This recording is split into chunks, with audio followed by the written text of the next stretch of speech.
കഴിഞ്ഞ ട്രേഡിംഗ് സെഷനിൽ Indian market 0.43% ഉയർന്ന് 23,742 ക്ലോസിംഗ് നൽകിയെങ്കിലും FIS ഇന്ത്യൻ മാർക്കറ്റിൽ നെറ്റ് സെല്ലറായി തുടരുന്നു. തുടർച്ചയായ 12ാമത്തെ ട്രേഡിംഗ് സെഷനിലും FIS 1,782 കോടി രൂപയുടെ സെല്ലിംഗ് ആണ് നടത്തിയത്. അതേസമയം ഡൊമസ്റ്റിക് ഇൻസ്റ്റിറ്റ്യൂഷണൽ ഇൻവെസ്റ്റർ 1,690 കോടി രൂപയുടെ ബൈയിങ് നടത്തുകയും ചെയ്തു. കഴിഞ്ഞ ദിവസം ന്യൂ ഇയർ പ്രമാണിച്ച് അമേരിക്കൻ മാർക്കറ്റ് അവധിയായതുകൊണ്ട് ഗ്ലോബൽ ഇൻപുട്സ് ലഭ്യമല്ല. ഇന്നത്തെ ട്രേഡിംഗ് സെഷനിൽ സ്റ്റോക്ക് സ്പെസിഫിക് ആക്ഷൻ പ്രതീക്ഷിക്കേണ്ട ചില പ്രധാനപ്പെട്ട സ്റ്റോക്കുകളിലേക്ക് കടക്കാം. കമ്പനികളുടെ Q3 റിസൾട്ട് സെഷൻ ആരംഭിക്കുന്നതിന് മുൻപായി പല കമ്പനികളും Q3 ബിസിനസ് അപ്ഡേറ്റ് പുറത്തുവിടുന്നുണ്ട്. ഈ Q3 ബിസിനസ് അപ്ഡേറ്റിലാണ് നമ്മൾ പ്രധാനമായും ശ്രദ്ധ കേന്ദ്രീകരിക്കേണ്ടത്. NMDCയുടെ Q3 ബിസിനസ് അപ്ഡേറ്റിൽ കമ്പനിയുടെ ടോട്ടൽ അയറൺ ഓർ പ്രൊഡക്ഷൻ 5.1% വർദ്ധിച്ച് 4.71 മെട്രിക് ടണ്ണായി മാറിയിട്ടുണ്ട്. അയറൺ ഓറിൻ്റെ സെയിൽസ് ഇയർ ഓൺ ഇയറിൽ 6.7% ഇടിഞ്ഞ് 3.91 മില്യൺ ടണ്ണായി രേഖപ്പെടുത്തി. Sandur manganese and iron ore എന്ന കമ്പനിയുടെ ആനുവൽ പ്രൊഡക്ഷൻ ലിമിറ്റ് 3.81 മെട്രിക് ടണ്ണിൽ നിന്നും 4.36 മെട്രിക് ടൺ per annum ഉയർത്താൻ ഗവൺമെൻറ് തീരുമാനിച്ചത് സ്റ്റോക്കിനെ സംബന്ധിക്കുന്ന പോസിറ്റീവ് അപ്ഡേറ്റാണ്. ബാങ്കിംഗ് സെക്ടറിൽ CSB ബാങ്കിൻ്റെയും സൗത്ത് ഇന്ത്യൻ ബാങ്കിൻ്റെയും ക്വാർട്ടർലി ബിസിനസ് അപ്ഡേറ്റ് പുറത്തു വന്നിട്ടുണ്ട്. CSB ബാങ്കിൻ്റെ ഗ്രോസ് അഡ്വാൻസ് 26% വർദ്ധിച്ച് 28,914 കോടിയായി മാറുകയും കമ്പനിയുടെ ഡെപ്പോസിറ്റ് 22% വർദ്ധിച്ച് 33,406 കോടിയായി ഉയരുകയും ചെയ്തു. സൗത്ത് ഇന്ത്യൻ ബാങ്കിൻ്റെ ഗ്രോസ് അഡ്വാൻസ് 12% വർദ്ധിച്ച് 86,965 കോടിയായി മാറി.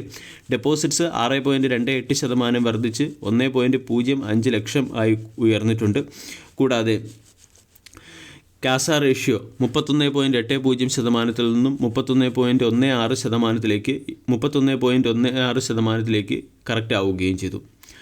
ഓട്ടോമൊബൈൽ സെക്ടറിൽ ടാറ്റ മോട്ടോഴ്സ്, മാരുതി സുസുക്കി തുടങ്ങിയ സ്റ്റോക്കുകളെ ഫോക്കസ് ചെയ്യാവുന്നതാണ്. ടാറ്റ മോട്ടോഴ്സിൻ്റെ ഡിസംബർ മാസത്തെ സെയിൽസ് റിപ്പോർട്ട് പുറത്തു വന്നിട്ടുണ്ട്. ടോട്ടൽ കൊമേഴ്ഷ്യൽ വെഹിക്കിൾ സെയിൽസിൽ 1% ഇടിവ് ഇയർ ഓൺ ഇയറിലുണ്ടായി. 33,875 യൂണിറ്റുകളാണ് കമ്പനിക്ക് വിൽക്കാൻ സാധിച്ചത്. അതേസമയം ഡൊമസ്റ്റിക് സെയിൽസ് 1% വർദ്ധിച്ച് 76,599 യൂണിറ്റായി മാറുകയും പാസഞ്ചർ വെഹിക്കിൾസിൻ്റെ സെയിൽസ് 1% ഉയർന്ന് 44,289 യൂണിറ്റായി രേഖപ്പെടുത്തുകയും ചെയ്തു.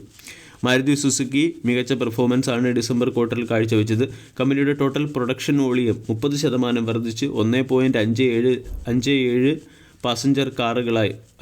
ലക്ഷം പാസഞ്ചർ കാറുകളായി ഉയർന്നിട്ടുണ്ട്.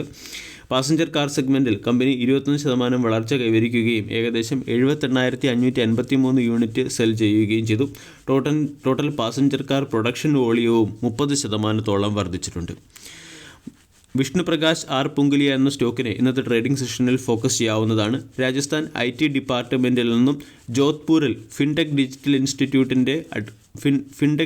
ഇൻസ്റ്റിറ്റ്യൂട്ടിൻ്റെ ഇൻഫ്രാസ്ട്രക്ചർ വർക്കുകൾ പൂർത്തീകരിക്കുന്നതിന് വേണ്ടി കമ്പനിക്ക് 31 കോടി രൂപയുടെ ഒരു ഫ്രഷ് ഓർഡർ ലഭിച്ചിട്ടുണ്ട്. ഗോദാവരി പവർ എന്ന കമ്പനി ജമ്മു പിഗ്മെൻസിൻ്റെ 51% സ്റ്റേക്കുകൾ അക്വയർ ചെയ്തു. ഗോവ കാർബൺ എന്ന കമ്പനി അതിൻ്റെ ബിലാസ്പൂരിലുള്ള മുടങ്ങിക്കിടന്ന യൂണിറ്റിൻ്റെ പ്രവർത്തനം പുനരാരംഭിച്ചിട്ടുണ്ട്. ഇതിൻ്റെ പശ്ചാത്തലത്തിൽ സ്റ്റോക്കിനെ ഫോക്കസ് ചെയ്യാവുന്നതാണ്. രാജേഷ് എക്സ്പെർട്ട് ACC എനർജി സ്റ്റോറേജിൻ്റെ 2.55 കോടി ഷെയറുകൾ സബ്സ്ക്രൈബ് ചെയ്തു. ഓട്ടോമൊബൈൽ സെക്ടറിൽ നിന്ന് നമുക്ക് ഫോക്കസ് ചെയ്യാവുന്ന മറ്റൊരു സ്റ്റോക്ക് ഏഷ്യർ മോട്ടോറാണ്. ഏഷ്യർ മോട്ടോഴ്സിൻ്റെ കൊമേഴ്ഷ്യൽ വെഹിക്കിൾ സെയിൽസ് റിപ്പോർട്ട് പുറത്തു വന്നിട്ടുണ്ട്. കൊമേഴ്ഷ്യൽ വെഹിക്കിൾ സെയിൽസിൽ ഡൊമസ്റ്റിക്കലി 1.03% വളർച്ചയും എക്സ്പോർട്ട് 52.65% ഉയരുകയും ചെയ്തു.